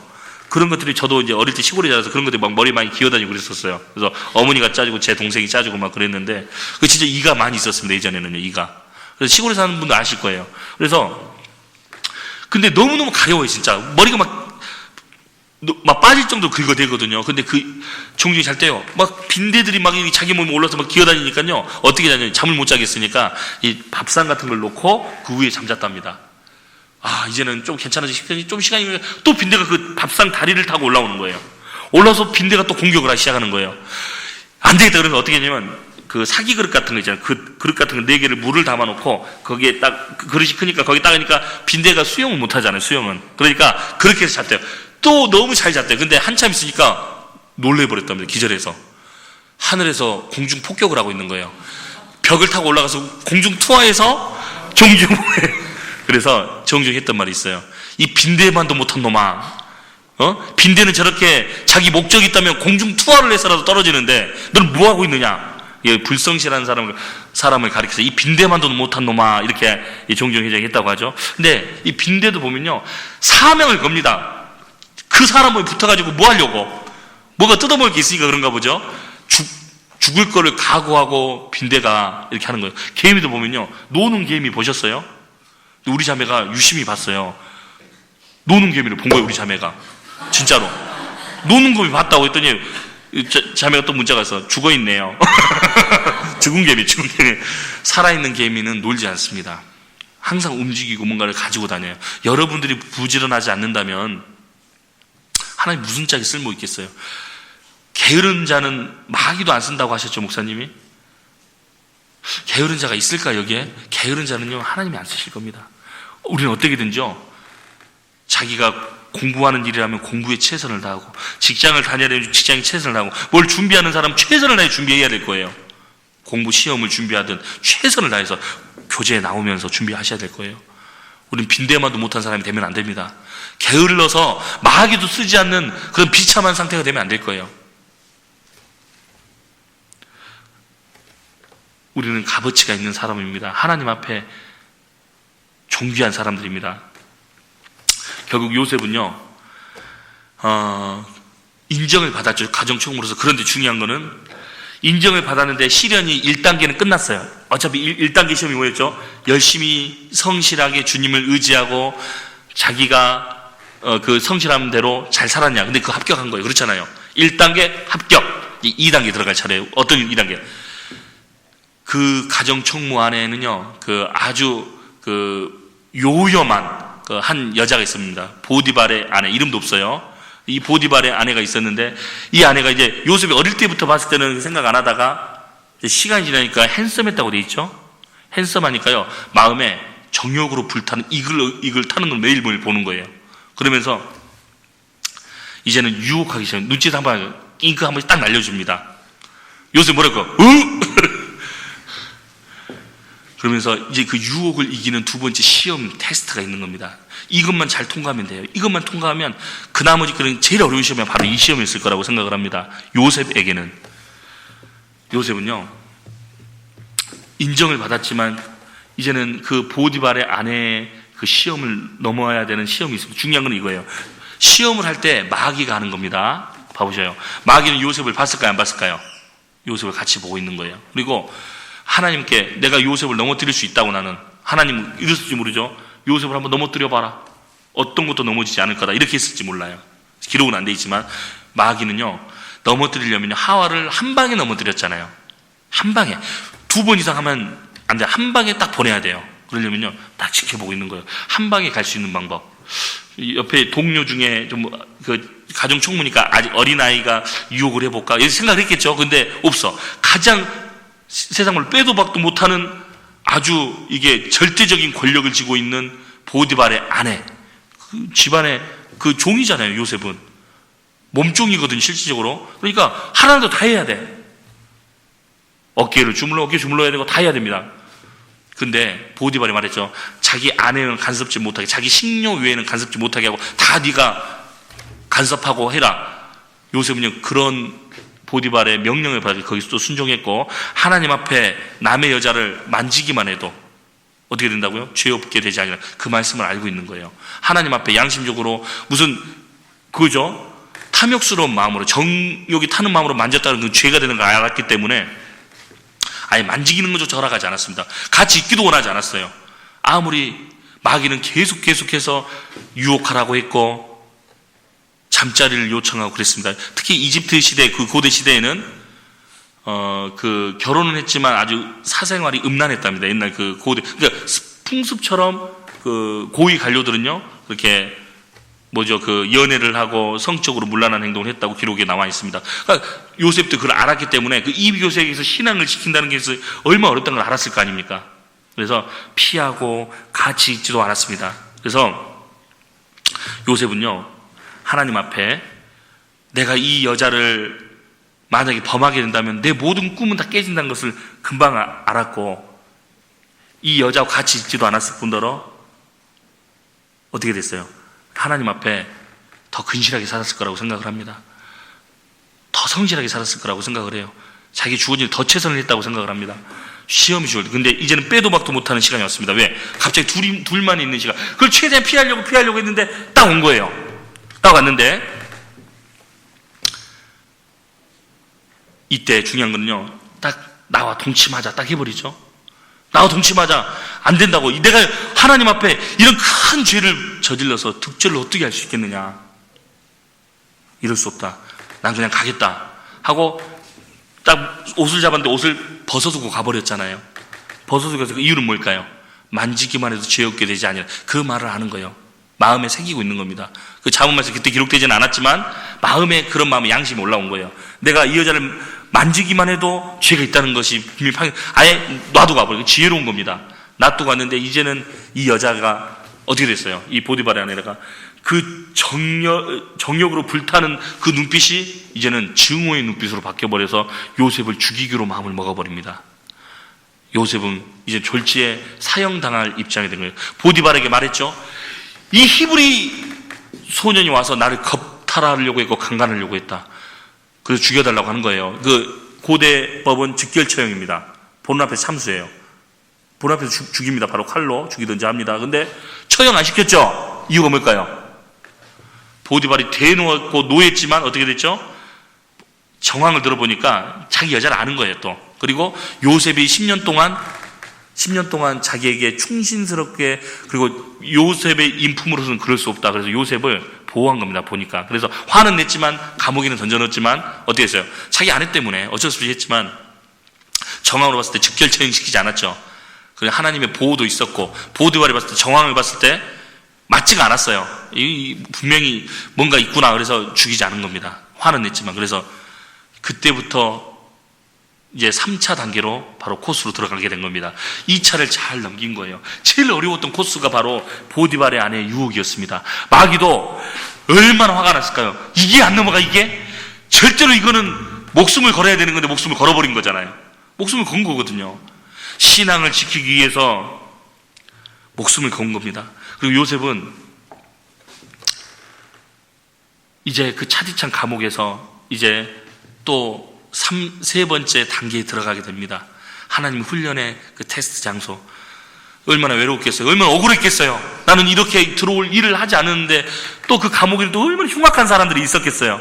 별의별 사람들이 다 있었을 겁니다. 살인자들, 정치범들, 뭐 여러 사람들이 있었겠죠. 근데 그 사람들 앞에서 또 이야기를 나누고 또 요셉은 밝은 사람이었습니다. 왜 그러냐면 술 맡은 관원장, 떡 굽는 관원장이 왔을 때 그 사람들이 낯빛이 이렇게 우울해서 무슨 일이 있습니까? 이렇게 하면서 물어보잖아요. 그런 거 보면요, 그 마음에 넓은 사람, 뭔가 그 안에서 평온이 있는 사람이 그렇게 말을 할 수 있는 거거든요. 무슨 뭐 얘기를 들어주겠다 이 말이죠. 그래서 그 꿈 이야기를 딱 들어주고 이제 해석해 주는 일이 있는데, 요셉은요 그 감옥 안에서도 성실하게 자기의 맡은 일을 최선을 다했고 그 안에서 간수장의 역할을 했습니다. 오게 하는 전옥을 다 맡겨주셨죠. 그러니까 오게 해서 하는 일을 다 맡겨서 자기가 다 하고 있는 거예요. 시위 총무처럼 감옥 안의 총무였습니다. 그러면서 또 성실하게 하고 또 다른 사람의 마음도 돌아봐주고 꿈도 해석하게 됩니다. 그러면서 이제 그 술 맡은 관원장의 꿈을 해석해주고 이제 요셉이 억울한 누명을 풀고 그리고 총리 대신으로 이렇게 앉게 되죠. 그러면서 이제 창세기 50장까지 마무리가 되는데 그 내용을 아니까 제가 이야기를 했습니다. 그렇지만 요셉에게는요, 그냥 그 위치, 총리의 자리에 간 게 아닙니다. 요셉은요, 꿈을 해석해주고 하는 것은 그 과정까지 2년이라는 시간이 필요했어요. 꿈을 해석해주고 그 전직이 회복된 술 맡은 관원장은 나가서 회복됐고 요셉의 억울한 사정도 알고 있었어요.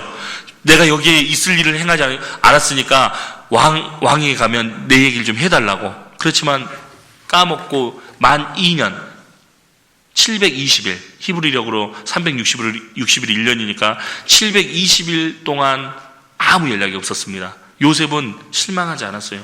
720일이 부탁한 지 720일 만에 꿈도 해석해 줬는데 감옥에 여전히 그곳에서 일을 하고 있었고 같이 있습니다. 왜 하나님이라면 바로 당장 한 1년 만에, 1년도 아니지, 바로 전직이 회복되고 바로 풀릴 것 같이 됐는데 안 풀려준 거예요. 인생도 꼭 풀릴 것 같이 풀리는데 안 풀려지는 거 있죠? 그런 겁니다. 임계점이 아직 아닌 거예요. 아직은 그 하나를 더 넘어야 될 게 있는 거예요. 감옥 안에서의 마지막 마무리 단계가 바로 그거였습니다. 마무리 단계를 딱 넘을 때 갑자기 바로가 꿈을 꾸고 바로의 꿈을 해석할 수 있는 사람이 요셉이라는 것을 술 맡은 간원장에게 하나님이 넣어주신 거잖아요. 다시 생각나도록 하나님이 초월 통치하시는 겁니다. 그러면서 기적적으로, 꿈만 해석해주면 총리까지 준다는 거 이해돼요, 안 돼요? 이해를 못 하잖아요. 근데 제 전도지표 자료를 준비하다가 깨달은 건데요, 성경에는 어떻게 적치하소서, 어떻게 식물을 재배하고 창고에 들여서 이렇게 말을 간단하게 나와 있지만 이집트 창고 한번 그 역사 그 자료 한번 보셨어요? 보면요, 창고가요 얼마나 과학적으로 설계되어 있는지 몰라요. 요즘은 과학자처럼 말한 거예요. 그러니까 이거를 진두지휘해야 되잖아요. 말을 그렇게 하면 할 수 있다는 능력이 있다는 거니까. 그러면 네가 한번 해봐. 대신에 총리라는 권한을 줘야 할 수 있는 거잖아요. 그래서 준 겁니다. 하나님이요 어마어마한 능력을 다 준 거예요. 과학적인 설계, 그 창고가요 얼마나 광활하고 광단임으로 7년 동안 양식을 보관해야 되니까 썩으면 돼요, 안 돼요? 안 되잖아요. 양식이 썩으면 아무 의미 없잖아요. 7년 동안 통풍도 잘 되게 구조도 만들었고, 그걸 봤을 때 하나님의 신적인 지혜를 요셉에게 준 것이 분명합니다. 그러면서 요셉은 드디어 총리 대신이 되고 총리가 됩니다. 내가 너보다 높은 것은 보좌뿐이라. 네가 허락하지 않은 이상 수족을 마음대로 놀릴 자가 없을 것이다. 요셉은 딱 성경 말씀대로 그 창세기 3장 요셉의 꿈대로 꿈이 딱 이루어지는 그때 바로가 총리를 딱 앉히는 무슨 어떤 생각이 있을까요? 역시 나의 하나님은 살아계시는구나. 그렇지 않겠어요? 요셉은 그 과거의 그 슬픔의 시간, 고통의 시간이 자기에게는 얼마나 유익하고 얼마나 좋았는지 그때 깨달은 겁니다. 마지막에 깨닫게 되는 거예요. 우리가 사람도 오해하면 안 돼요. 우리가요, 저분은 정말 안 좋은 형제님이실 것이다, 자매가 했는데 그분이 나한테 뭐 잘해주는 것이 하나 있어. 그러면 사람 마음은 어떻게 돼요? 좋은 분이었구나, 이렇게 돼버리거든요. 사람이 연약해요, 아주. 우리 잘 몰라, 서로에 대해서. 그러니까 저분이 좋은 분이었구나, 저희 자매님이 좋은 분이었구나, 이렇게 말하거든요. 이게 홍 목사님이 얘기해 주시더라고요. 그저께 전도인들한테. 그러니까 사람 마음은요, 이렇게 왔다 갔다 합니다. 그러니까 미워도 하지 말고, 너무 믿지도 말고, 대신에 하나님만 보고 가라고. 형제자매들 사이에도 그래야 될 거예요. 그러니까 요셉은요, 진짜 하나님만 바라보고 다른 거 의지하지 않아요. 사람도 의지하지 않았어요. 처음에 사람을 잠깐 기대려고 했던 것이 술 맡은 관원장. 술 맡은 관원장은 바로 왕을, 그 술잔을 직접 테스트도 하고 왕에게 어떤 어려움이 있습니까? 옆에서 묻는 최고위 관료입니다. 그러니까 왕에게 이런 관료가 옆에 있으니까 내 억울한 사정 나 같은 사람을 못 빼내주겠냐, 이렇게 간절히 요청했지만 그게 뭐예요? 잠깐 요셉이 사람을 의지한 겁니다. 그게 사람을 의지하게 되면 올무에 걸리게 된다고 하셨죠. 우리는요, 마지막까지 주님을 의지해야 되는 거예요. 사람이 풀어주는 건 하나님이 허락해 주시는 거지, 끝까지 하나님을 의지해야 돼요. 우리는 요셉은요, 하나님 앞에 딱 생각했을 겁니다. 하나님이 살아계시는구나, 그리고 하나님만 의지해야 되겠구나. 그리고 총리가 됐을 때도 아주 지혜롭게 양식을 나눠주는 모습 보셨죠? 그런 모습을 봤을 때 하나님 끝까지 함께 하시고, 그때부터는 이제 요셉에게는 탄탄대로였습니다. 요셉에게는 인생에 많은 슬픔이 있었고 고통이 있었습니다. 아버지가 고통을 받은 것처럼 요셉에게도 당연히 고통이 찾아왔어요. 아버지 얘기를 들으면서 뭘 느꼈겠어요? 고통은 그리스도인에게, 믿음의 사람에게, 여호와를 섬기는 자에게 있는 거구나. 고난은 있는 거구나. 그런데 그 슬픔이 바로 나를 자라게 한 거구나. 그렇지 않았겠어요? 우리 시편 74편. 시편 74편. 같이 읽도록 하겠습니다. 16절 17절. 낮도 주의 것이요 밤도 주의 것이라. 주께서 빛과 해를 예비하셨으며 땅의 경계를 정하시며 여름과 겨울을 이루셨나이다. 이 세상에는 여름도 있고 겨울도 있습니다. 우리 이 세상에는 낮이 있고 밤이 있습니다. 이게 뭔 말이에요? 낮도 주의 것이요 밤도 주의 것이야. 당연히 아시죠? 낮은 형통한 때, 그리고 모든 게 좀 잘 풀릴 때, 일상적인 생활. 밤은 뭐예요? 고통이 있을 때, 어려움이 있을 때, 감당하지 못할 시험이 있을 때, 밤도 주의 것이라. 이런 걸 주님께서 주신 겁니다. 형통할 때만 주님 믿고, 형통할 때만 주님을 믿고, 고난 있을 때 주님을 피해버린다면 그는 정말 불신이고 하나님 앞에 큰 죄라고 생각을 합니다. 식물도요, 언제 자라냐? 밤에 자라잖아요. 낮에 흠뻑 머금고 밤에 자라는 겁니다. 그러니까 우리도 충분히 교제와 말씀과 기도와 전도를 흠뻑 먹고 밤이라는 고난을 통과해야 되는 거예요. 그때 신앙이 자라는 거예요. 여러분, 밤에 자랍니다. 밤에. 고난이 있을 때 자라는 거예요. 어려움이 있을 때 자라는 거예요. 일부러 어려움이 없다면 일부러 어려움을 찾아가십시오. 일부러 더 수고하십시오. 일부러 더 고난을 받으시면요, 이왕 받을 고난 미리 받는 거잖아요. 우리는 신앙에 고난이 있는 것이 바로 신앙이 자라는 것이다 라는 것을 배울 수 있는 겁니다. 요셉은 하나님 보시기에 합당했기 때문에 하나님께서 후히 대접해 주신 거예요. 요셉은 합당했기 때문에 그만큼의 고난이 있는 겁니다. 여러분들에게 이만큼의 고난이 없다면요, 아마도 합당하지 않았기 때문에 고난이 없는 것일 거예요. 그 고난 없으니 좋다, 천국에 가보십시오, 그런 말 하게 되나? 지옥에 갔을 때 이런 말 하게 되나 하는 것처럼요, 천국에 갔을 때 고난을 안 주신 것이요, 내가 주님 앞에 온전하지 못한 마음이 있기 때문에 고난이 없었던 겁니다. 주님을 위해서 한번 살고자 해보십시오. 주를 위해 살고자 하면 핍박과 고난이 있고 오해와 많은 어려움이 있게 돼 있습니다. 있어요, 없어요? 있게 돼 있어요. 좋은 게 아닙니다. 하나님은 살아계시기 때문에 한 사람 한 사람을 다 지켜보시고 그 사람을 이끌어 가시는 거기 때문에요, 어려움이 있을 수밖에 없어요. 이 여러 연결관계, 형제의 관계, 사회적인 관계, 학교의 관계, 그런 관계를 통해서 훈련하시는 겁니다. 우리 시편 105편 17절. 시편 105편 17절. 하나님은요, 합당한 사람에게만 고난을 주시는 겁니다. 105편 17절에서 22절 같이 읽도록 하겠습니다. 한 사람을 앞서 보내셨으며 요셉이 종으로 팔렸도다. 그 발이 착고에 상하며 그 몸이 쇠사슬에 매었으니 곧 여호와의 말씀이 응할 때까지라. 그 말씀이 저를 단련하였도다. 왕이 사람을 보내어 저를 방석하며 열방의 통치자가 저로 자유케 하였도다. 저가 그 집의 주관자를 삼아 그 모든 소유를 관리케 하고 임으로 백관을 제어하며 지혜로 장로들을 교훈하게 하였도다. 여호와의 말씀이 응할 때까지라. 그 말씀이 저를 단련하였도다. 요셉을 단련시킨 것은 바로 하나님의 말씀이었습니다. 야곱이 요셉에게 들려줬던 그 말씀,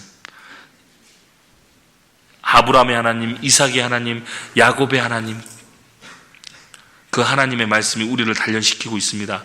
요셉만 단련시킬까요? 아닙니다. 여러분들을 각자를 주님이 또 단련시키고 있는 겁니다.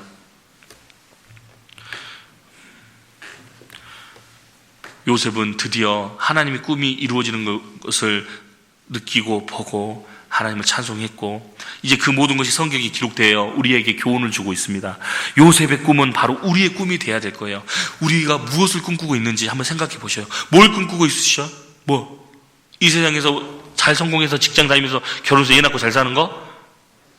그것도 중요한 꿈이죠. 이 세상에서는요, 결혼하는 게 아주 중요한 꿈이기 때문에, 일륜지 대사이기 때문에 아주 중요하게 생각해요. 우리는 근데 그게 과정이고 중요하긴 하지만 그렇게 중요하지 않습니다.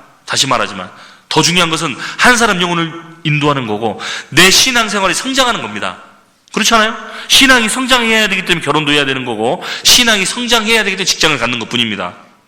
맞잖아요? 목적이 신앙 성장과 주님의 영광을 위해서고 이뤄진 영을 위해 사는 것이 목적일 텐데 점점 우리의 눈은 요셉의 꿈처럼 되어 있지 않고 이 세상의 꿈을 꾸는, 이 세상의 꿈꾸는 자가 되면 안 될 겁니다. 요셉이 꿈꾸는 하나님 주시는 비전을 꿈꿔야 될 거라고 생각을 합니다. 우리는 하나님 앞에 받은 것이 너무나 많습니다. 영원한 축복과 영원한 생명을 받았어요. 옛날 선지자들이 알았던 그리스도를 우리는 직접 신약 성경을 통해서 완전히 알고 있습니다. 맞죠? 그리스도가 비밀이 아닙니다. 우리한테는 지금 그리스도가 어떤 분인지를 정확하게 말하고 있습니다. 그 세례 요한도 예수님을 알았지만 정확하게 알지는 못했다고 합니다. 그렇죠? 정확하게 알지 못했으니까 예수님을 만났을 때 잘 몰랐잖아요. 오실 그이가 당신이니까. 그렇지만 우리 시대는 세례 요한이 그때 당시에 육신으로 있을 때 아는 그리스도보다 더 완전히 알고 있습니다. 더 확실히 알고 있습니다. 예수님이 어떤 분이고 어떻게 될 것이고 천년왕국 때 어떻게 하실 것이고 우리 정확히 다 알고 있어요. 근데 여러분들이 믿음이 좋아서는 아니에요. 그렇잖아요? 그러면 정확하게 알고 있다면 옛날 사람들은 고린도전서 하나 가지고 평생 신앙을 지켰는데 우리는 신약 성경, 구약 성경 66권이나 이 엄청난 성경의 말씀을 가지고도 또 어마어마한 생명의 말씀들이 목사님, 전도사님을 통해서 계속 나오는데도 왜 신앙이 이 모양일까? 그럼 요셉 같은 마음이 없어서 그래. 꿈이 없어서 그렇습니다. 하나님 앞에 영혼을 건지고자 하는 꿈. 어제 말씀드렸죠? 3,000명은 구원해내겠다. 내 인생 살면서. 그게 꿈입니다. 내 인생을 살면서 3,000명은 아니에요. 300명 내 전도하겠다. 그리고 교회 안에 순종을 배우겠다. 교회에서 시키는 거라면 죽는 신용까지 하겠다. 이런 순종의 사람이 되었으면 좋겠습니다. 청년 때 그걸 할 수가 있는 겁니다. 그렇게 하실 거죠? 우리 수원교회는 할 수 있을 거라고 믿습니다. 우리 여기 있는 분들이 마음이 세워져서 여기 있는 사람들이 그 다음에 내년 올지는 모르겠지만 청년 야외 수련회 때 사이드에 꽉 차고 약 300명 이상이 이 자리에 앉아있는 꿈 한번 안 꿔보셔요? 우리의 수고로, 나의 수고가 아니고 우리의 수고로, 우리의 섬김과 챙김으로 여기에 더 많은 사람들이 앉아있다면 우리는 하나님 앞에 감사할 수 있을 겁니다. 근데 그런 것을요 거기서 끝내는 것이 아니라 하나님은요 영원한 상급으로 갚아주신다는 것이 얼마나 감사한 겁니까? 내가 각 사람에게 줄 상이 내게 있다고 그 사람의 행한 대로 갚아주리라. 동참하셔야 됩니다. 우리같이 청년회가 활성화되고 하나 되는 것에 동참하셔야 됩니다. 참 감사한 것은 우리 겸직하시는 우리 교사들도 있고 다른 봉사하시는 분들도 있는데 너무너무 고마워. 너무너무 잘해. 찬양대도 하는 분들도 청년회를 내 것처럼 해주셔요. 그렇게 해주시죠. 청년회는요 청년회 임원들 것이 아니에요. 찬양대 형제님들도 청년회 하면 청년회 거예요. 청년회 내 겁니다. 교회학교에 청년회 교사들이 있으면 그것도 청년회가 바로 내 거인 거예요. 청년회는 누구 청년회 임원들의 것이 아니라는 것을 다시 한번 말씀드리고 싶습니다. 그러니까 청년회가 잘 되는 것은 바로 내가 잘 되는 거라고 생각하시면 돼요. 분명합니다. 어제도 목사님과 같이 가면서 그 얘기를 한 거예요. 청년회가 더 잘 돼야 된다고. 왜? 그래야 더 모든 것이 잘 됩니다. 교회학교 잘 되기를 원하십니까? 청년회 잘 되게 하면 됩니다. 그러면 일꾼을 많이 보내줄 수 있어요. 기도 많이 해주십시오. 우리는 모든 부서가 모이는 곳이 청년회잖아요. 그렇죠? 청년회가 잘 안 되면 모든 것이 안 될 겁니다. 청년들이 교회 안에서 힘이 없으면요 교회는 큰데 미래가 없어요. 그거 아셔요? 미래가 없어. 청년이 유난히 좀 잘 되는 곳이 있잖아요. 거기는요 미래가 있습니다. 미래가. 주님은요 더 많이 간절히 바라는 곳이 청년들입니다. 청년들에게는 희망과 열정과 소망이 강하기 때문에 조금만 말씀으로 불어넣어주면 이분들이요 디엘 무디 같이 스펄전 같이 불타는 사람들이 될 겁니다.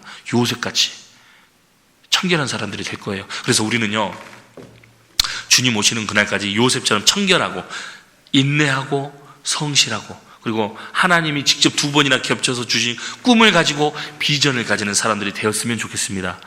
그렇게 되기를 간절히 기도하고 저도 돕는 자가 되겠습니다. 저도 그런 사람이 되기를 원합니다. 같이 기도드리겠습니다. 주님 감사드립니다. 오늘 우리에게 허락해 주신 또 말씀을 통해서 우리에게 비전을 심어주시고 인내를 심기어 주시고 주님을 향한 순종을 심기어 주심에 감사를 드립니다. 더욱 주님 오시는 그날까지 순종하는 양처럼 살기를 원합니다. 여기에 계신 우리 수원교회 청년의 형제 자매님을 통해서 30배, 60배, 100배의 열매들이 나타나기를 원합니다. 더욱 인도하여 주시옵소서. 한 사람 한 사람을 사랑하시고 인도하시는 주님 도와주시옵소서. 오늘 또 마치는 그 시간까지 더욱 함께하여 주시고 유익된 시간 만들어